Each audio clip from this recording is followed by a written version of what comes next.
Rebellions are built on hope.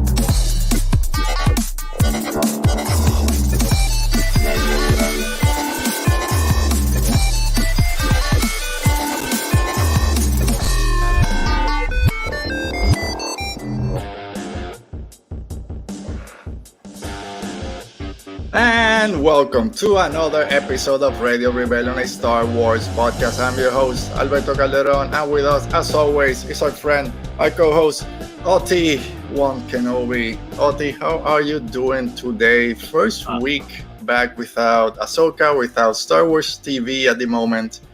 We're trying to get back in. No Ahsoka, it's weird, but here we are. Yeah, it's a bit weird. At least we got the soundtrack, volume 2 for the last kind of 4 or 5 episodes. So that was pretty good. Yep. Yeah. Yeah, I'll say listening to the soundtrack made me. I think I'll give it that extra point to Ahsoka, and I'll bump it up to an 8. I mean, it was really, really good. It's a pretty freaking good. Even that drum, which just like 2 or 3 notes, it's so cool. Yeah. Oh, I can't wait. Can you imagine the next time we hear it just in the big screen, just hearing those notes coming?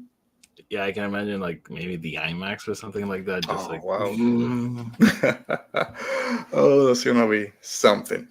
All right, thanks for everyone that's out there. If you're in the chat, thank you for being here. We'll get to you guys in a minute. We'll see who's out there, but make sure that you click subscribe. If you're new to our show, make sure you like this video and all the other ones that you might have watched and make sure you hit that like button.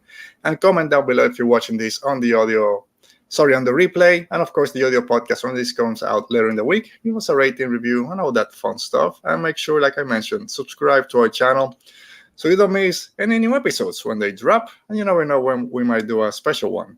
I don't have anything planned, but you never know. All right, Oti, I put on Twitter about 10 minutes ago or 30 minutes ago that it arrived. It's here. My new helmet might not be what sometimes. Yeah. There we go. Stormtrooper helmet. The artillery trooper. So I will be getting this out of the box later and taking a few pictures with it. It's been a while since you bought a new helmet, I think. Yes, I think the last one was the Captain Cardinal one that came out a few years ago, about 2 years ago. So I'm very happy about this one. Quite a while. Yeah, I took advantage of those Prime days. It was a little bit less expensive, I'll say, than usual. So there it is. Like Mandalorian helmet, I would get on. What was the word? You're breaking up a little. Okay, I don't know how it is on your end, but over here you're breaking up a little bit. Oh, you can't hear me? I hear you, but it's kind of breaking and yeah. There we go. Now it seems to be okay now. I've been having internet issues for the last 3 days. So if it happens again, let me know and I'll see what I can do. All right. Sure. Also, the people in the chat, if you see anything, just let us know. Speaking of the chat, who's out there? Oti, who's out there in the chat? So we have Dale in the chat. Hi, Dale. Welcome back. They're excited for Loden. And so is Alan. Loden, Bell, and Ember. Hey. Yes, and we're going to be talking about them in a little bit. Yep. All right, so before we get into our main topic today, which is our one of 2 reviews of Tales of Light and Life. Let's get into some Star Wars news. So if you guys are ready, I'm not ready. Let's talk Star Wars and Star Wars news if I find it. Here we go, Star Wars news. It's always Star Wars news. And like you said last week, Oti, hopefully we wish that the actor strike would have ended by now. So hopefully there'll be a little bit more news out there. Unfortunately, that's still going on. Apparently a very low ball offer from the studios. Hopeful and so disappointed when the news went out that they had collapsed. I was like, no. Yeah. Yeah, it was bad, especially 2%. That doesn't seem to be a lot. But when you have a lot of money, you don't want to lose anything. So, anyway, we're not here to talk about that, but it's news time. But the news are really that big news out there. But we're going to start with Ahsoka because we just finished talking about it. So according to Samba TV, the season 1 finale of Ahsoka drew in 863,000 US household, and this in this first week of release, and that's a drop from the 1.2 million US household that. I have to stop you. Who were those people we were just seeing eating popcorn? There were some weird people saying, "Oh, they're talking about Star Wars," and you got like 10 seconds of weird people. You wanna see them again? No, that's fine. We can leave them out. No, I don't like new people. Just throw you off. I usually have a graphic there to go with it, but I just have some weird people. I was like, "What's happening?" So basically, this plays Samba TV that I've seen pop up a few times, talking about streaming numbers, which is the big thing, right? No one knows streaming numbers. Well, probably they do. Came out and said, yeah, 863,000 households, which to me seems like a lot. But a lot of people took it, see, people are losing faith in Ahsoka or interest because we went from 1.2 to 863,000. And at the end of the day, Oti, as fans, I don't really care if I'm the only one that watches it, and if I'm the only one that likes it. The same with box office. I don't care what was the first movie of the weekend. If I liked it, that's enough for me. But I also understand from a fan point of view, if numbers drop, then the studios might think there's no kind of want for this type of series. So when you see something like this, first impression is like, who cares, right? But do you think there's something more there? I'm looking at something quickly. Just give me like 5 seconds. It has to do with this. That's fine. Well, Alan is basically saying, I've never heard of Samba TV. Yeah. I'm almost right there. I saw it a few months ago, I'll say. I kind of popped up, and I don't know if your numbers are right. So that's where my point is kind of going. So Samba TV, I had heard of them before. I was just trying to find out where they're from. Here's the thing. They're a company that makes TVs like Samsung, like LG, and the information they give out is based on the people using their TVs. I think they make like smart TVs, like the ones that have like the apps integrated. Yes, built in.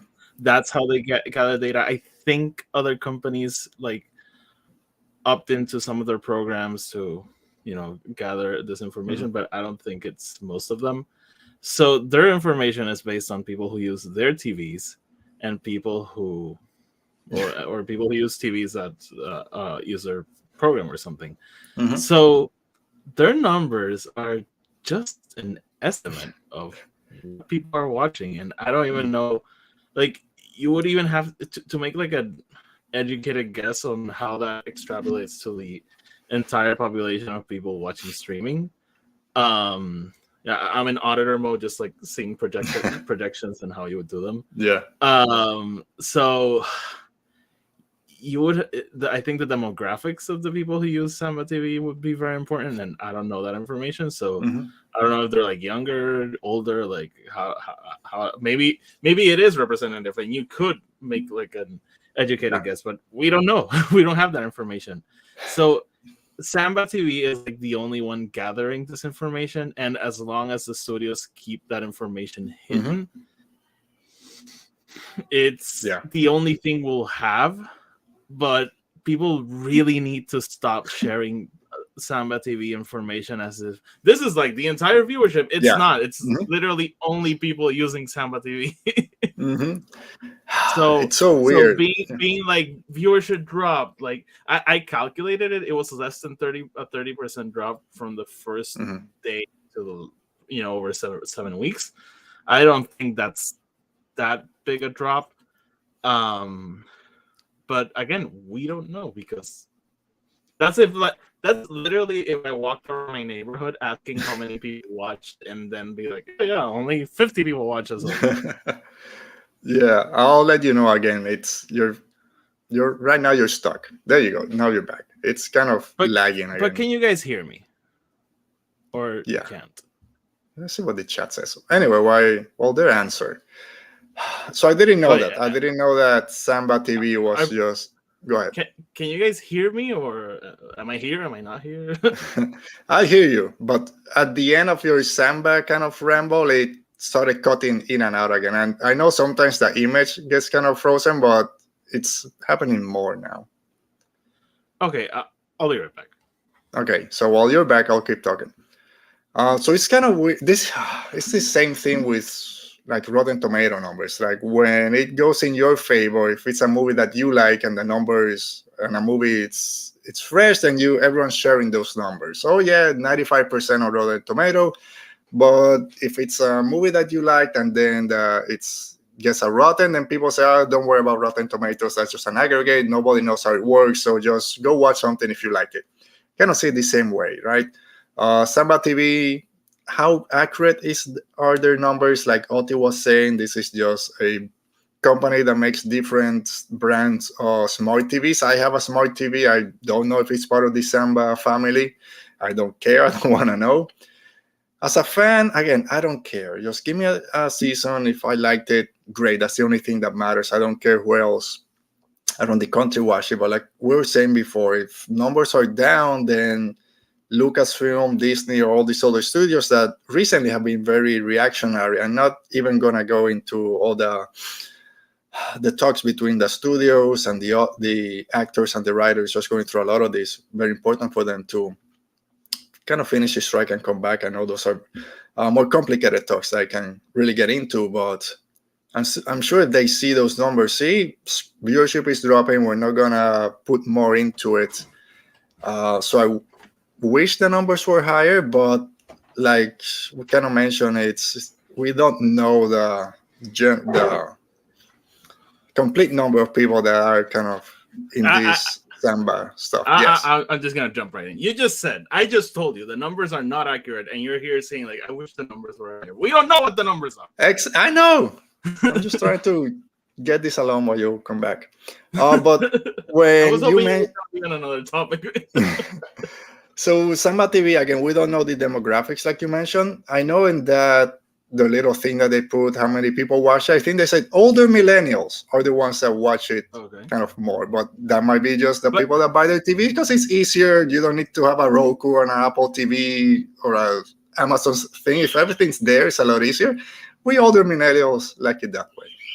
Another piece of the demographics, I don't even know where they sell these like I have never seen a Samba TV in Best Buy, Costco, or like Sears or anything. Anywhere I buy TVs, and actually the first time I've heard of them, I went to Best Buy to see if they had anything. They had nothing, so I don't even know if they're on markets or maybe. Yeah, it might, because I have a Roku TV basically, but it's not Roku. It's like TCL or something. It's like the name on the TV, but I have everything's right there.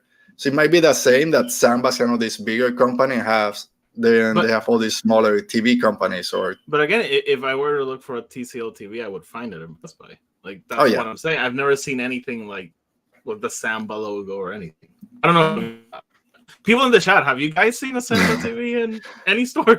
I mean, now in Best Buy, I guess you won't even be able to find those since they're not even going to sell they're not gonna physical media. Blu-rays are gonna sell. Oh my god! Like, I like literally my only option to buy Blu-rays when that happens is Walmart. There's good luck over there. I hate Walmart.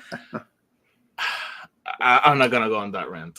No, that's fine. Do you think? And I'm gonna go ahead and say no, but do you think these numbers, if we take it at face value, are going to have any effect on if a season 2 of Ahsoka is announced, or how it's so difficult now with all the changes that are happening behind the scenes anyway to say that this is going to be the catalyst to make studios decide not to do them. We don't know what the numbers are, so Disney knows. Disney's not going to see this stat from Sam and be like, no, I didn't know this. Like they have the actual numbers, so I have no idea. Yeah, I don't know if this is anything.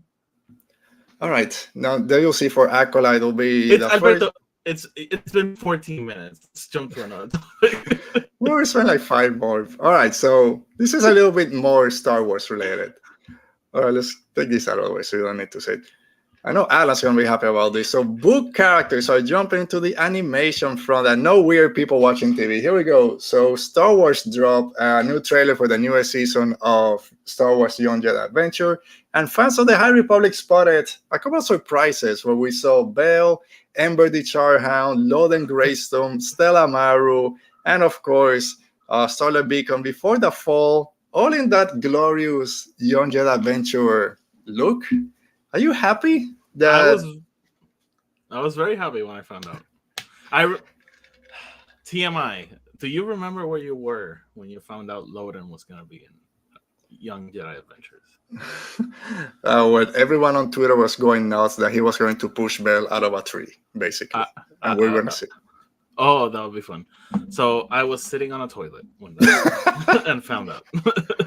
Oh my god! But yes, it made my day. I was happy. I haven't watched the Young. I actually have them downloaded on my iPad, but I haven't watched it, and I will because I want to see Loden. If you have it downloaded in your iPad, will it count towards Samba TV viewership? So, no, it literally won't. So you gotta go buy that Samba TV. So I watched, I want to say 1 or 2 episodes, and yeah, they're fun. But like we said when this was announced, and we were told that this is for preschoolers, basically, this is the Star Wars equivalent of Dora the Explorer and things of that nature. Oh, so really? It's a good TV show. It's good, very good animation. It has good messages for younger kids. I think probably 5 to 8, maybe 10 at the most. So it's geared to that very young demographic. So it's not a show for me. Every time there's a new trailer, they mention new episodes, because there's a lot of episodes, and they keep every couple of months. More episodes are coming, so people are watching it. I think it's on Disney Junior anyways, which is where it should be, plus Disney Plus, so it's getting out there, speaking of demographics. But it's not a show that I routinely go and watch.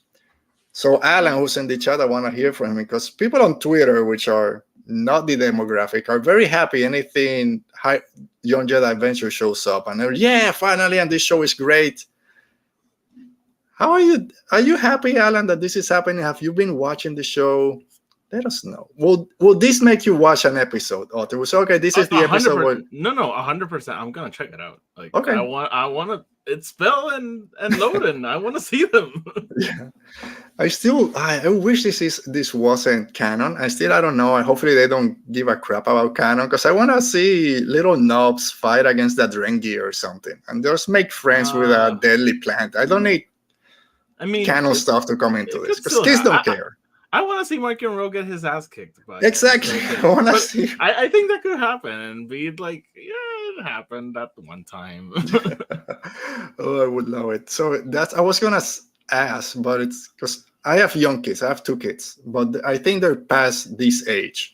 So my son is 10, my daughter is 13. So they're just over the demographic for this. So I can't really ask younger kids if they're watching this show, if they enjoy it.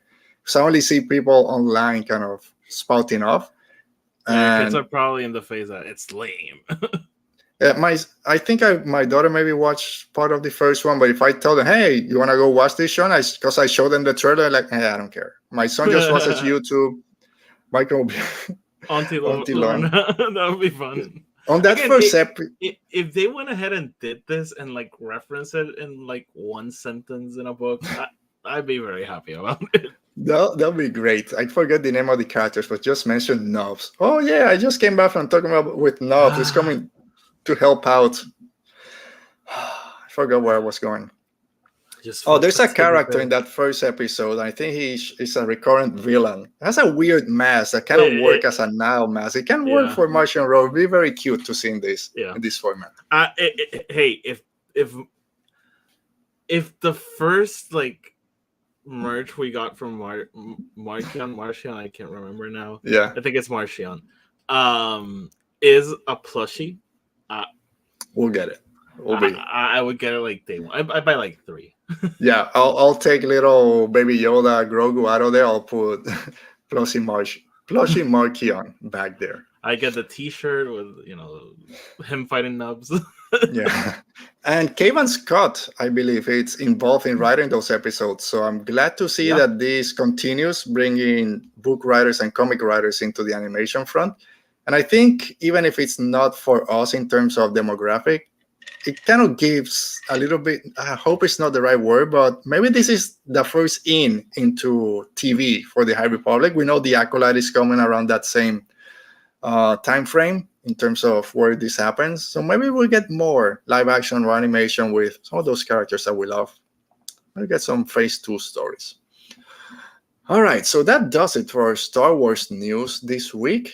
Let's go to our main topic today, which has to do with the High Republic. And like I mentioned at the beginning, Tales of the Jedi, Tales of Light and Life. Today we'll be talking about the Queen's Bloom, A Closed Fist Has No Claws, Shield of the Jedi, The Lonely Traveler is Home, and After the Fall. I believe it was before it turned, yeah, there you go, After the Fall. All right, Oti, this came out September, I believe. It's 10 stories or 10 anthology short stories. If you bought the Barnes & Noble version, I only have the regular one. You have that one. So when we do our part 2, hopefully next week, I'm very excited to see your take on that final story. Mm-hmm. But today we're talking about the first 5. Goes from right before Phase 2 begins, basically with that first story, all the way, I guess you can call it Phase 3 with Claudia Gray's story, and then of course the other 5. We'll get to those next week. I love being back in the High Republic time frame, even though it's only been a couple of months, but I love being back on it, getting again to see what our Phase 1 group have been doing. And I just love this era so much. Even if I prefer Phase 1 over Phase 2, I love the Phase 2 stories that we got. It was a great way to ease fans back into it if you were missing Phase 1. And I guess it makes sense after I read them, but I love that it started with a Phase 2 story too. Okay, we're still coming off of this phase into Phase 3. We have to do with the original characters, if you want to call them that.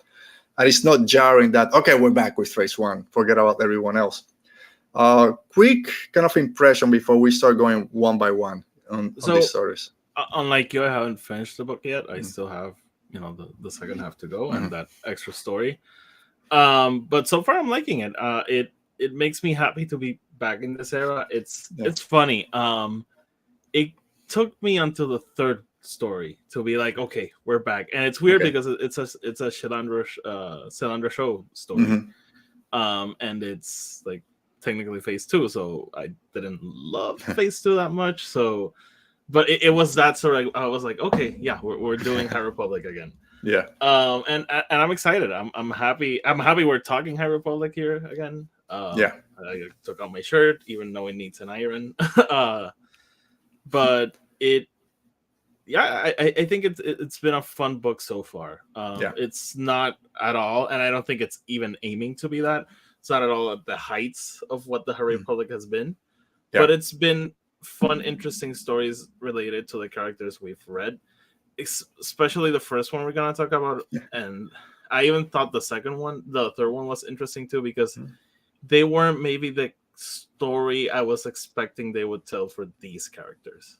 And we'll get more into them. Yeah, we'll get into them. And I had a very similar thought for the last one we're gonna talk about today, After the Fall. First, I'll let you know. Maybe I'm just jinxing it, but your audio and video are back. They're fine. No issues these past couple of minutes. I know. I know. Well, sorry, I'm trying to throw you a bone and let you know everything's working, but all right. So the thing is, for the show, I connect the computer straight to with a Ethernet cable. And I connected it here, but I didn't connect it in the router. So I was like doing Wi-Fi only. You gotta connect it to the wall. Yeah, it's too much to set up, and I know it's like sometimes I sit here like, wait, where are my headphones?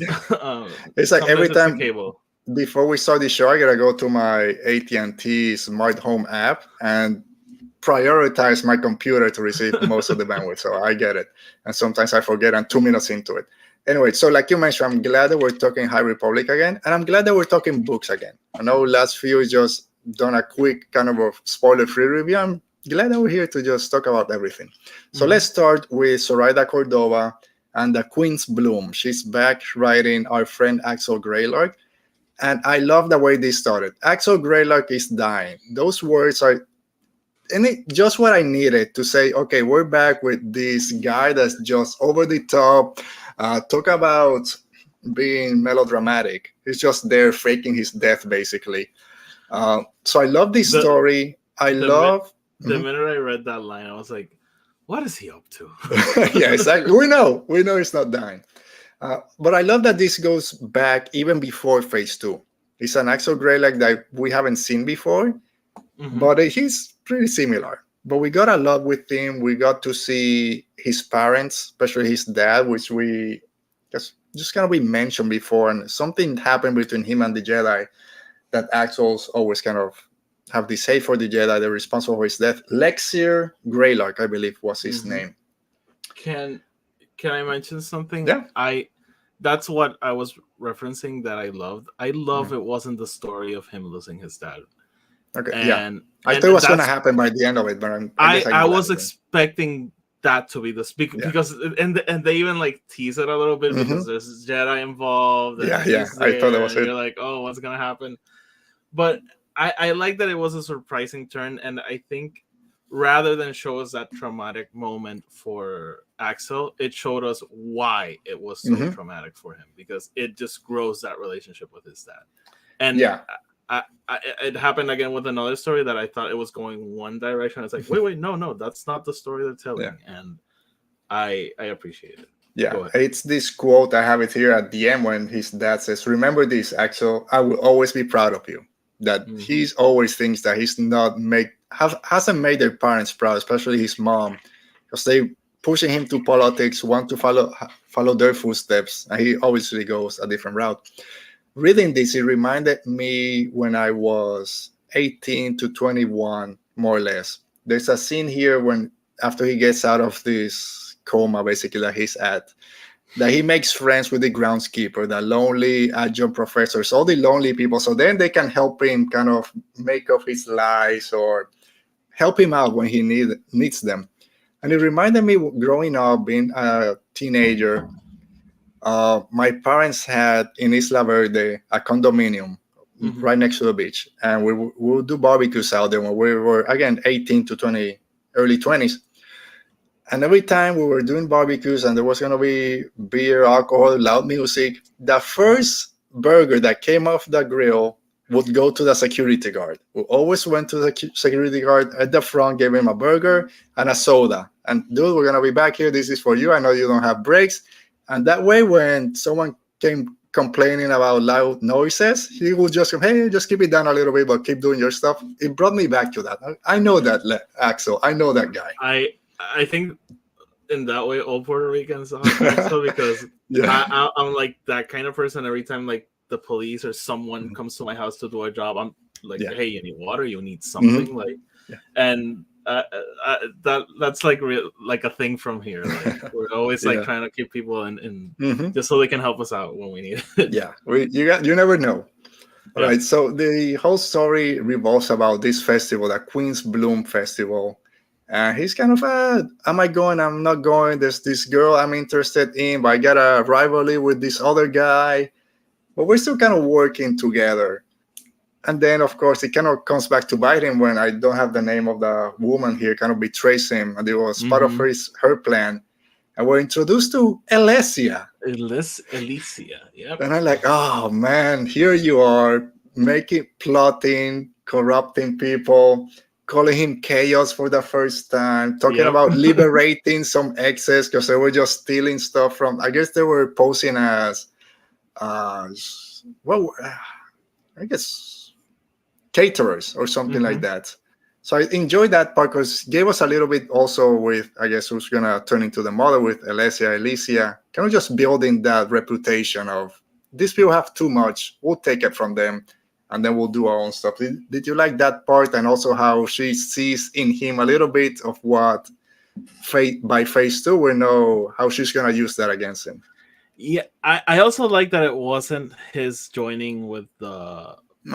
what was her name? The Path of the Open Hand. I like that it wasn't like...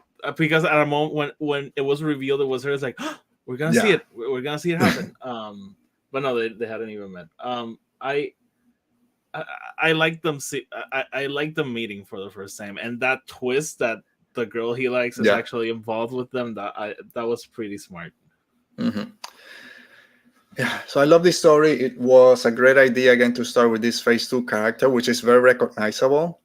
But like you mentioned before, it's not the story that we might have been expecting. Because when I heard we'll still have some phase 2 story, I was thinking it was going to be more towards the end. So I'm happy and surprised that this is something completely different.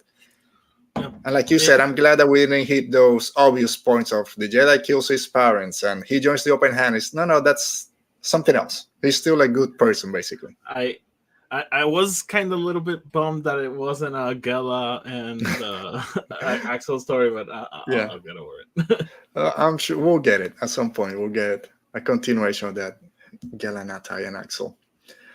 All right. Anything else about the Queen's Bloom that you might want to? No, I really liked it. I liked. Like for a moment, I was like, "What's the point of the story?" But then having that ending with his dad and being like, "Hey, I know you were up to something, but we understand why that relationship with Chancellor Greylark was so strained because I don't think she quite filled that void that he left, and Axel felt like hurt about it. So I really liked it. I think it rounds up his character. All right, and I forgot to show it. Yeah, Tales of Light and Life. Go get it. Just for the cover. It's a great cover. I'll say that. I don't like the Barnes and Noble cover. I love the lightsaber. Yeah, one. That was pretty. I say it's what's on the cover? Is it just the Jedi logo? Oh, okay. Yeah. No, that one's cooler. That's a lot cooler. I'm surprised because usually the special editions have better colors. They have very cool. Yeah. And I would say, I forgot to mention at the beginning, because if you guys have heard me talk about from a certain point of view, usually these type of books are not my forte. It's anthology stories. I wasn't particularly the best fan from a certain point of view because, I don't know, just characters that I don't know and stories that really don't get me. This one was totally different. I really enjoyed most of this book. I will say the same thing. I don't really love they're fun from a certain point of view. But I had also read fun fact. The first book I got to review was through Night Galley, and it was the stories of Light and Darkness, something like that. It was like a Clone Wars anthology thing, and I really didn't like it. So when they announced this one, I was like, okay, we'll see. It should be fun. Yeah, and I actually have liked it. Yeah, it's again. I'm not gonna get into the Return of the Jedi one, but do we need 5 Ewok stories? Hey, that's like the thing with all those. Yeah, I know. And since I hadn't read the first 2, I wasn't sure what to expect. Yeah. So and again, fine. That's just us. A lot of people love these books, those type of books. So good to know. All right, so a story that I love was extremely weird, threw me from a loop since when it started. I told you were gonna love it. I want to hear your take on it. You just told me it's weird. Also, it's A Closed Fist Has No Claws by Tessa Gratton, and this is all about your girl Marda Rowe. I believe 3 years after the end of phase 2, or at least after she. There's a point that she says she's been looking for Gianna for 3 years. I think. Oh, really? I got caught up on a line where she says that she's been in the dark for a year or something. Yeah, I thought maybe the whole story maybe spans a couple of years, and I'm just summarizing. Yeah, I love this one. This shows us a very different Marda Rowe. Especially, you can see her whole growth from when we meet her in that first phase 2 book, and very meek, very. Just with the children, I want to help. No, you're not ready. And she talks about it a couple of times. Yeah, and now she's like, this is mine.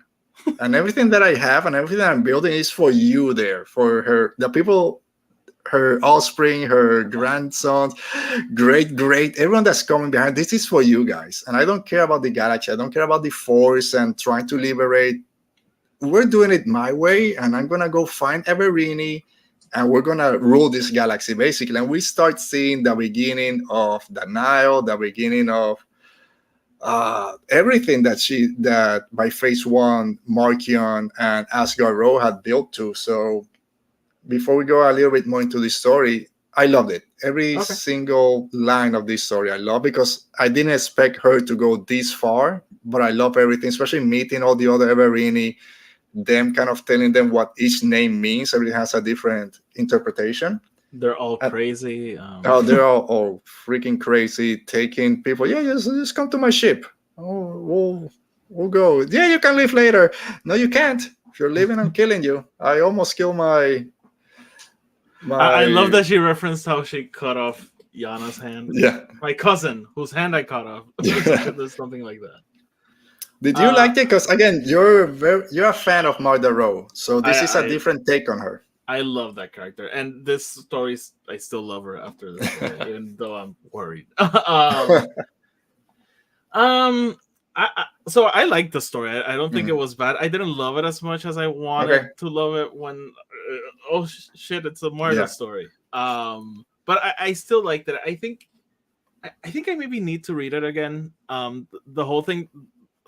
The whole gimmick of it, that it's written in first person, kind of threw me off a little bit. Like, kind of hard to follow for a second, but and also, like, I think that I want to know so much more about this character that just glossing over, like, whether it's a year or 3 years, like glossing over, because she's basically telling him everything that happened after she left Dalna. Like, I was like, but I want to know a little bit more. Like, I think it just, everything happened so fast for me. But there were a lot of things that I thought it was very, very, very screwed up. Like, who this person really is. And seeing her enjoy torture and being like, you know, kidnapping Jedi just to feed them to the leveler, and being like, no, I want to watch every second of it. Like, what is wrong with you? Yeah, we knew there was a couple of screws loose, but it's gone off the rails. And by the way, with the audiobook, it's very screwed up because you're listening to her talk, and with the sound effects, like you're listening to this creature chew on things and like breaking. It's very messed up. Oh no, I gotta find those. But it was cool. It was cool. But at least hearing that or reading that she's hunting this Jedi just to be able to feed the leveler was great. But again, very screwed up.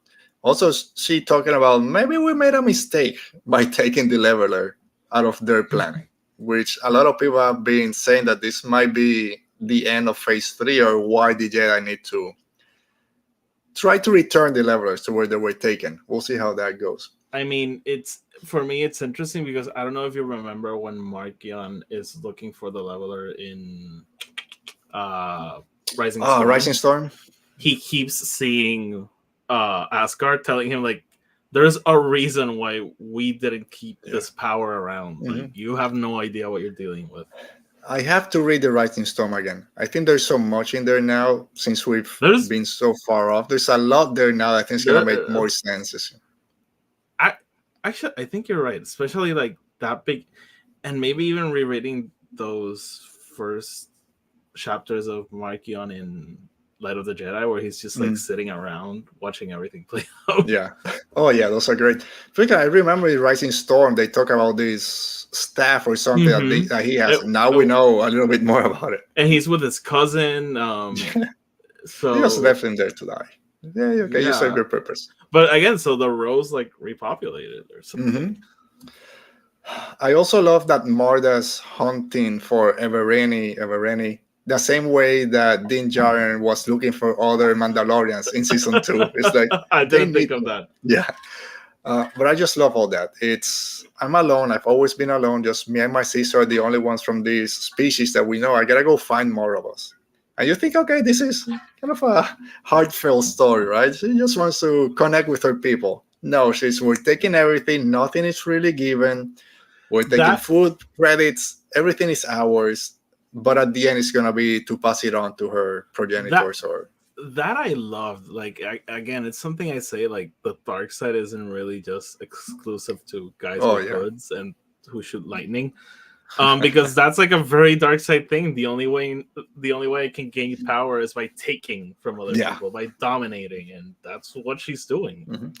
And she's taking everyone. She's like Alan put it on the chat. Let me find it. That she Is it this? no what Oh. is it? No, That's- he's saying that it was difficult to read because she's an unreliable narrator, and that's I hadn't really course. thought of that, but Yeah. 100%. Yeah. So it's just the one before that. Martha Sorry. Rowe invented. Oh, sorry. I put it- Invented sitting on a throne. She's there. She's bringing people to her. That Twilight woman. Everyone. They just everything's mine now. You don't know where she. She loves that throne, and Oh yeah. so wait, I'm now forgetting. Like the last, she at the end gets like a husband or something, or is it a girlfriend? Like I think she has a. Let me see. I think she had a girlfriend by the end. At some point, I'm not gonna find it. It will take me forever to find it. she had like a Twilight girlfriend, Yeah. right? Yes. But did she die? Like I think she did. Because by the end she was like, "I'm terrified of you." Yeah. So I think she started killing a few people there. Yeah, but so we see where this line starts. Yeah. So, And those row people, they're crazy. I really want an Asgard book like now, because like, is he as crazy as Mark Young and Marta? Was he like the sane one? Didn't he? You read the comic, right? He killed a few people. I mean, because there ever any, but yeah. But like, you gotta reread all those. Again, he was like respectful of the rule of three. Like, he wasn't a good guy, but yeah, they all wanted to kill him. I don't know if he was as insane as Mark. Yeah. You think this would have worked better, at least for you, if it was an actual like one book, kind of stretching this story a little bit more? Maybe. I think that story could have worked as a longer one. All right, so let's jump to our third story by George Mann. I have his next book waiting. I'm gonna start reading that hopefully in a couple of days. Into the Storm. I'll start it next week. So Shield of the Jedi. The one that you mentioned with Cilandra Show and her Padawan Rupert Nitani on Batu, which has gotten a lot of play recently. Mm-hmm. So I love Cilandra Show from Battle of Jeddah. It's one of those characters I really gravitated to and I really enjoyed. I think she's been on the comics and I haven't been able to follow her over there. Very popular because she has this shield that she uses, which obviously Jedi don't use shields. So this was a story that I didn't know what to expect out of this one. It's Rupert's Jedi Knight trials.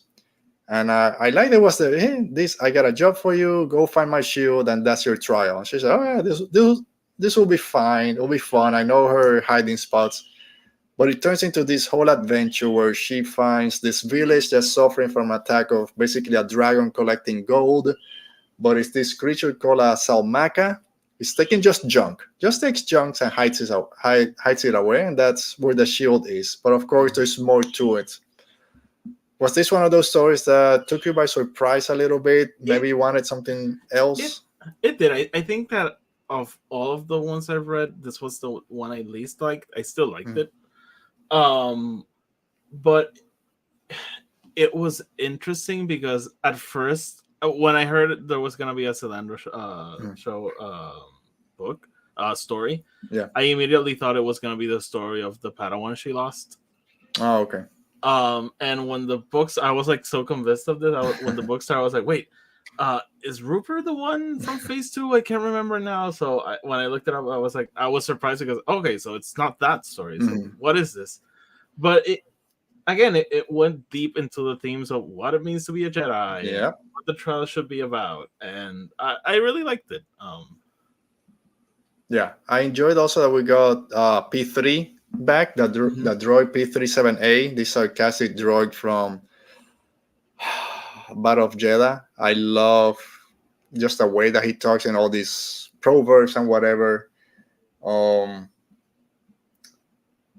the history of the shield, what it represents, that it's passed down between master and apprentice, kind of this passing of the baton, basically, that a lot of people do. So I love that part. But like you said, this is what makes a Jedi a Jedi. Yeah, you Mhm. have this mission, but there's these people that need help. And maybe that's part of my mission. Maybe this is where it's supposed to be. Very Ahsoka, like we're just where we're supposed to be. So I like that. I love that she didn't just go, oh, there's a weird creature, a dangerous creature just killing people or causing trouble. I'm just gonna go and kill it and that's it. No, Mhm. there's two parts to everything. So I Yeah. love that. And basically, he's just taking all your junk, which I don't know why. I don't know why this dragon is all your junk, but just leave it out there on recycling day, and he'll come back and just take it with him. So and you can live in harmony. So I love that nice short story to kind of put you back in the mood that see that Jedi not always bad. I know sometimes they get a little bit of a bad rap, but Jedi's are nice. I think that people who give a bad rap to the Jedi are just contrarians. Yeah, there's a lot of them right now. Sometimes I get angry when I read some takes. I love one of the quotes from P3 that says, "In haste we lose our way, in patience we find truth," which is what Mm. Rupert had to do, and a lot of Jedi have to do. Yep. All right, so this next one is the one that wasn't my favorite one, but I'm Okay. not the target audience for this one. It's The Lonely Traveler is Home by Daniel Jose Older. And this is the story of Ram, Sin, Lula, all the younger Padawans that, even though we've seen them in the middle grade books, I think they're more prominent in the comics. And since Hmm. I haven't Yeah, that read crew. yeah, I haven't read a lot of the comics. Probably I don't feel that connection with a lot of the characters some people do. I do love Ram. I love all the books I read with him. He's a very interesting character. He always wants those connection with people and trying to help them, talking about what Jedi do. So it's a very sweet story. Kind of, again, just let's calm down a little bit. Not everything has to be chaos. And they're still on Starlight Beacon, hasn't fallen. He's just feeling a little They're bit just homesick. yeah. I liked it. Okay. It warmed my heart. Um, that little reveal at the end, I think, was a little bit like I think I could have called it, and Easy. but I like the messaging behind it. Mhm. Like he gets what he needs, right? He needs like that moment for Mhm. himself, but he gets it because he's helping someone else get that Yeah. moment. And I really like that. Like, Okay. yeah, I'm a sucker for themes, and even though they hit you over the head with them. Yeah, and also I have it here. It's not a quote, but something that Daniel Jose there wrote in there, speaking about mental health. And when you watch all these famous people, usually musicians and actors, take their life, and then you start finding out that they were depressed and all this stuff that doesn't show up in the day to day. He writes, the saddest people sometimes had the biggest smiles. Just because someone is smiling or seem happy on the outside doesn't mean that they really are happy on the inside, which happened to Ram and to Sin and to all those that, yeah, they might just be happy go lucky on the outside, but inside, everyone needs a little bit of help. So I Yep. did love that message. It just, again, it wasn't that story for me. It's not that it was bad. Of course, it's not. All these writers are great writers, just one that didn't hit all the notes for me. Like Yeah. you said, it was pretty telegraph, but it's a Yeah. nice upbeat story. Yeah, no. Every time they were like, "No, there's a top secret lightsaber mission," I was like, "Oh, Yeah, it's a surprise party." yeah, yeah. I like um, that they got all the older Jedi to play into it. When he runs yes. into, I think, bucket of blood, and he's like, yeah, yeah, just help me cook something. At the end, Captain Sai is there. Yeah. It was cool. Alan is mentioning something that I had forgotten. Thanks, Alan. Now you broke my heart. Oh, He's saying that the story helps because a lot of those Padawans are currently missing, presumed dead, and that is true. yeah. I have forgotten about this. Yeah, I saw some of those takes after the book came out. Again, since I'm not up to date on the comics, I wasn't sure. Phase 3, man. That's gonna. I know they keep saying this is Star Wars. There's gonna be hope at the end. I'm waiting for it. We need it. I mean, there's gonna be. If there isn't, I'm gonna be upset. There is. I think they said, don't worry, there's gonna be some hope Like at the end, but I think we're still gonna have a few more heartaches before we get there. I I'll stick to this. I know you don't believe this, but with the exception of Rising Storm, I think that every single one of the books, even though horrible things happen, end on a positive. Even Stellan's death, I think, like how it wraps up at the end, it's very powerful. It's very moving. So like yes, sad things happen, but again, with the exception of Rising Storm, which ends with everyone freaking out. I think they're all like very hopeful, optimistic. I mean, there is, and there's a reason why I cried when that droid opened up his chest and Stellan's lightsaber was there for also Such a Mann. nice surprise. Oh man, Claudia Gray killed me that day. Speaking of Claudia Gray, the last short story we'll talk about today is After the Fall. Had one of my favorite Geode moments. It's just I love when people talk about him. Go ahead, give me your Geode moment. I remember there was one, but I don't think I put it down on my notes. There's a part when I forgot their name. This couple goes into the vessel. I think they're gonna send a message or something, and the Pika, and Alden, and the husband's like. He's like, no, Josh. I'm not jealous of Dio. Josh is, I'm not jealous of Gio, even though my wife had like a connection to him. But you know, he's a flirt. Yeah, like how can they keep getting away with this? He's a freaking rock, and it all makes sense because the characters in the book treat it as an actual person that does stuff. I love it. I just love how it didn't happen in this one, but I just won't get tired of saying it. I love how they keep finding ways to not have him speak. Do you think we'll get an I am Groot moment by the end that he'll speak at some point, or just leave it? No, just leave it. It's just fun. Leave it. Yeah. It's fun. Yeah, it's fun, especially our navigator is driving us, or somehow he got there. It's just too funny. How? Just go there and talk to our navigator, a rock. Yeah, but also when people go to him, be it Leox or Affy, they're always like, "Oh, I needed that. I needed that moment with Gio." Even he didn't say anything, but it's like Chopper just holding a Harrison. Yeah. So I'm gonna say, I'll be honest. My own expectation bit me in the ass for this one. Okay. Because when you know how much I love Claudia Gray, the 2 books that she's written in High Republic are probably my 2 favorite ones of the initiative. And when I heard, this is 1 day, 1 week, and 1 month after the fall of Starlight Beacon, I'm like, here we go.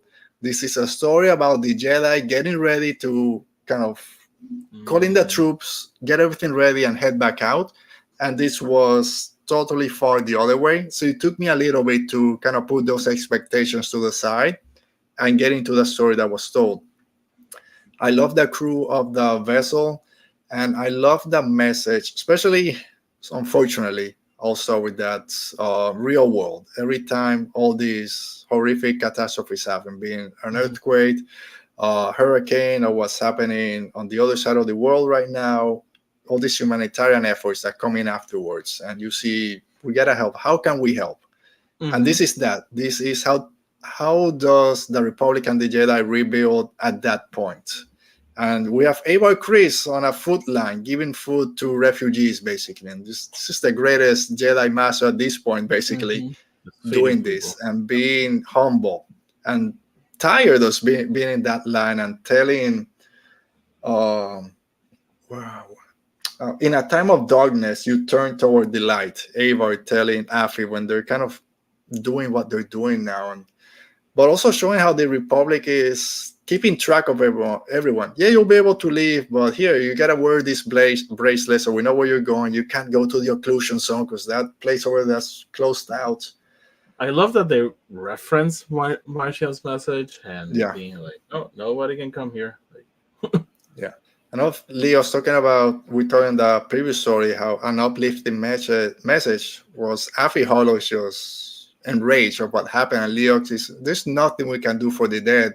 There's something we can do for the living. And that's where they start helping to fix the ships, helping with the food, helping people find whatever they need. So again, it's that this just happens. We got to reconvene and see how we can survive and just make it forward. I'm thinking you're gonna talk about it, but I'm gonna jump ahead. Yeah, go. Afi also has this thing that I love that it also ties into real world events right now. How she's like seeing how that generosity and people coming together and slowly starts to turn into anger and just wanting to destroy the Nile. And she being worried about it, being like, we should be angry, but the focus should still be on helping people, not destroying these other guys. Yeah, so she finds someone else that used to work for Divine Guild, and I'm blaming her because of you, your mother, quote unquote, is now behind jail. Divine Guild got broken up.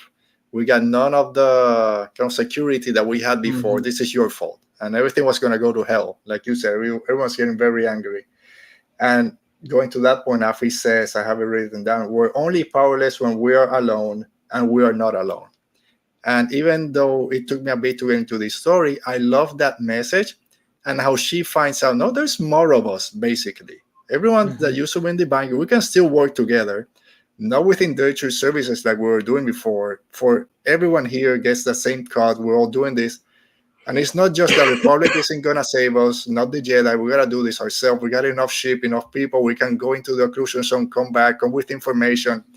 And I love that Star Wars, we know it's about regular people helping at the end of the day. And I think this is going to play a big part in Phase 3.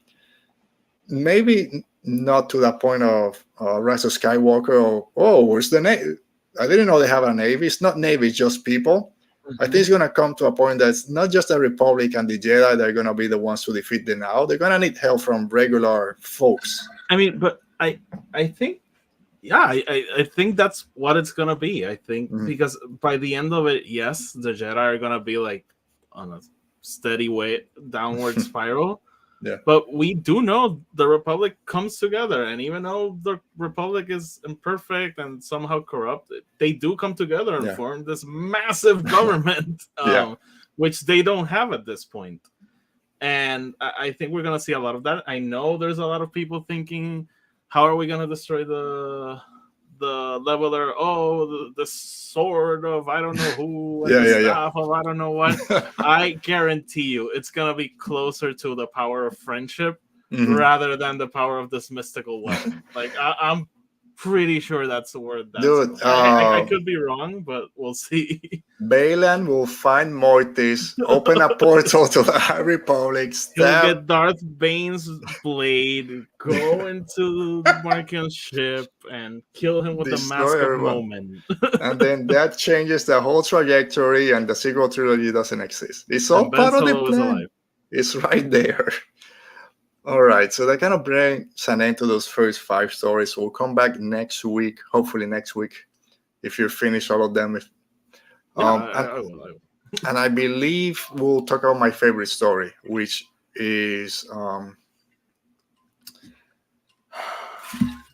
Lydia Kang's story. I think that's my favorite story. It's the last one from this book, not yours. So I really love that. She's writing about new characters, right? These are just a quick, it's not going to spoil it. Master and apprentice that basically don't know what's been going on with the Nile because they're being on some outpost so far away and not setting down that they don't know. They just get that call to come back to Coruscant. So they don't know what's going on. And the Padawan is someone that's just been going from place to place to place. So he's never had a home. So when they get to Coruscant, it's like going to New York City for the first time. That's how I saw it. So I love that story. And I'll leave it there. I'll say what I was going to say. I'll say next week. This was some fun setup. Yeah. So again, even though there were some that didn't go the way I thought or kind of hope that they went, they're all great stories. Even the one that I say, yeah, it wasn't for me. They're all great. And I enjoy reading all of them. So, yeah.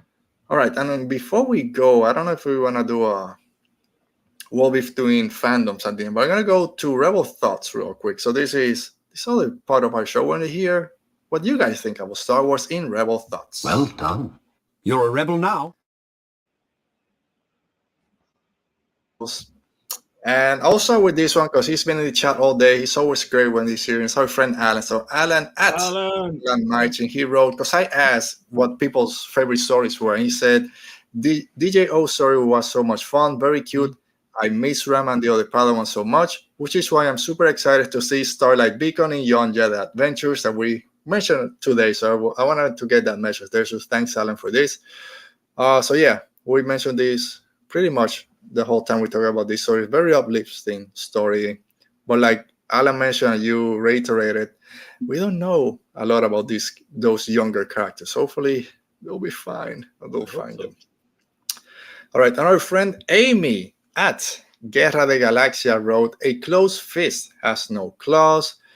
Just blew me away. It was dark, brutal, haunting, and such a complex look at Marda, who would become Marchion's rogue great-grandmother. A triumph for Tessa Gratton." It's weird to think of those in those terms. Yeah, Marchion's rogue's great-grandmother. Your grandmas are usually these fun, loving people out there, give you cookies, money under the table, and she's... I mean, and we in the Eye of Darkness story, like Marda's daughter is also crazy. So but you know what? I want to know the story of them and the Santecas, because from what Martian is also a terrible. Like I love how in Rising Storm he's constantly saying how these three guys killed his dad, and then at the end it's like, no, it wasn't me. So he's like a terrible narrator. Yeah, that's why also I love the Lorna D book. I forgot the name of it. Tempest Runner. A lot of it is all these political not political, this backstabbing. Who's gonna kill who? So I love that. All right, so that brings an end to our Star Wars talk. Do you want to do a quick war between fandoms? Are you caught up with Loki or anything else out there? I'm not, but if you want to talk about Loki, no, that's fine. I watched the first episode. You watch the other one later. All right, well, just watch them. We'll talk about them later. It's been an hour. I don't. It's okay. Whatever. No, I won't promise that next week I will have watched. No, that's fine. Oh. Okay. We'll do a quick one. War between fandoms. All right, so here we go. So let's talk about the first one, because we didn't get a chance to talk about it last week because you hadn't watched it. I told you I loved it. It was very good. I love being back in that world. I mentioned Loki. So far, it's been my favorite MCU TV show. I love Moon Knight. I love the Hawkeye one. I think Loki is the one that kind of is very different, and this just kept going. I love the little comedic beats in episode 1. There's a lot of real comedic scenes in episode 2 that just come out of nowhere. Not funny, haha. It's just like, yeah, this is what would happen, how people would react. So I love that. But episode 1, I think, brought us back to that world. Yeah, I really liked episode 1. I love that it starts right where we left off, and you know, being like, wait, what's happening? Where is he? When is he? And just slowly seeing, you know, it's not all answered yet, but seeing like this mystery slowly unravel. And I think it was a very, very good return to the show. Yeah. Speaking of new characters, I love Ouroboros, as everyone has been saying, OB. And I love that scene that seems so simple, with Loki going back to the past to tell OB what they need, and then in the future he's kind of remembering, oh yeah, that's right, we did talk about that. Oh yeah, I do have it right here. So I love the way that worked. It made sense. Even it's been 300 years, but it makes sense the way that it played out. So I love all that. I was telling Tony, like, the last time Morpheus, what was his name? Mobius. Yeah. The last time he went to see Ouroboros, the United States was still 13 colonies. That's how long ago it is. We go back to that. No. In episode 2, and I won't get into, there's a very funny scene. They're trying to roll something, this torture device, into this room, but there's a lip, so it doesn't roll in. So they gotta stop Loki, who's like 7 steps up front, has to go back and help pick it up to make it over. Again, you don't need a big, here comes the joke with a punchline. It just worked great. So little points. I think Owen Wilson, especially in episode 2, it's acting great. Probably some of the best. Sensational. Like, I love him in this show. there's some episode 2 gets very emotional, very to the Oh, core really? characters, a lot of conversations, and everyone just acts their ass off, and then just take a moment. Okay, we need a breather after this, and then the way that those two characters, Loki and Mobius, are, that relationship has just been growing and growing. That just seeing them together is great. So Okay. I think you enjoy it. I also want to say, like, Tom Hiddleston has been in the MCU for so long, and he's still so good. There's so, and there's episode 2 just goes back to what he does best. And even though I know some people are gonna say that these, I don't know, whatever phase we're on, 4 or 5 has been all over the place, I just love that he's in his little corner doing this show, just the show in general, not affected by everything else.